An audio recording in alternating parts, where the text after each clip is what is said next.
Imagine facing certain death. Your feet slip, gravity takes hold, and every instinct you've ever known kicks into overdrive.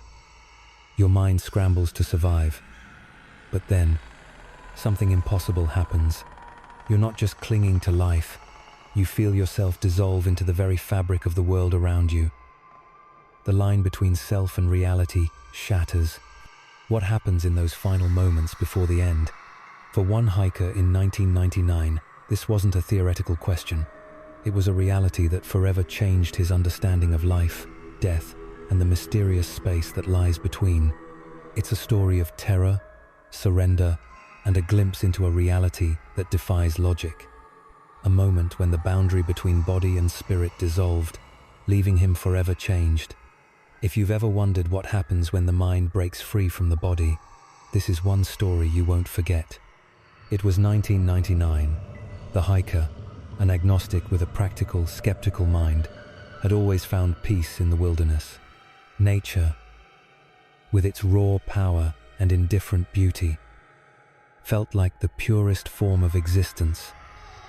A place where the chaos of human life gave way to something older, more primal. He loved the solitude, the rhythmic crunch of dirt underfoot, the sharp, cold bite of mountain air filling his lungs. But his relationship with the wilderness wasn't purely one of admiration. There was also respect, the kind born from years of pushing his limits in harsh environments. He had felt the thrill of narrow trails carved into sheer cliffs, the pulse of adrenaline as distant thunder rumbled through alpine valleys, and the calm terror of standing alone in a vast, whispering forest. A few years earlier, on a remote hiking trip through the dense forests of Germany, he had experienced something that defied his logical mind. It was a brisk morning, the mist clinging to the trees like a living thing, when he felt a sudden, intense presence. As though the forest itself had taken notice of him, he had stopped, breath misting in the crisp air, feeling the hair on his arms rise despite the chill. He couldn't see anyone, but the feeling of being watched was undeniable. Then, as if guided by an unseen hand, his eyes dropped to the ground. There, partially buried in the thick, wet leaves, was a small rusted bullet casing. He brushed the dirt away and, with a jolt, read the faint, weathered inscription, 1942. As he picked his way up the jagged mountain face, the wind whipped against his body, cutting through his thin jacket and biting into his skin. Loose rocks skittered beneath his boots, and every step felt like a gamble, a negotiation with gravity itself. He was alone, his only companions, the distant calls of birds, and the soft, ominous creaking of ancient pines swaying in the wind. The air grew thinner as he ascended, each breath a sharp, cold burn in his lungs.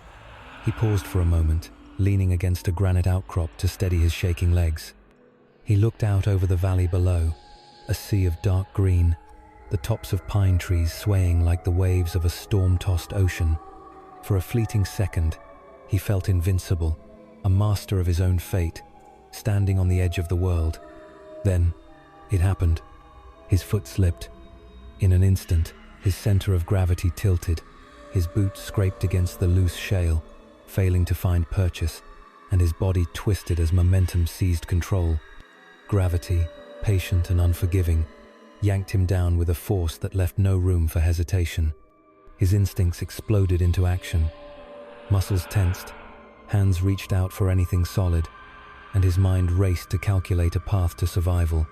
Rocks blurred past as he tumbled, the sharp edges tearing at his clothes and skin, the wind roaring in his ears like a freight train.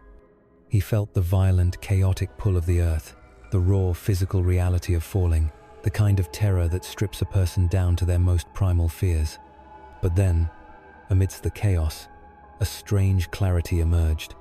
He realized, in a moment that felt both instant and eternal, that he was no longer in control. His fate had slipped from his grasp. There would be no last-second save, no miraculous handhold, no final, desperate act of survival. He was falling, and the earth was rushing up to meet him with the cold, indifferent certainty of gravity. Then came the realization he had lost control. There would be no last, second save, no miracle grip on an outstretched branch. The choice between life and death had been stolen from him, and in that instant, a strange calmness crept in.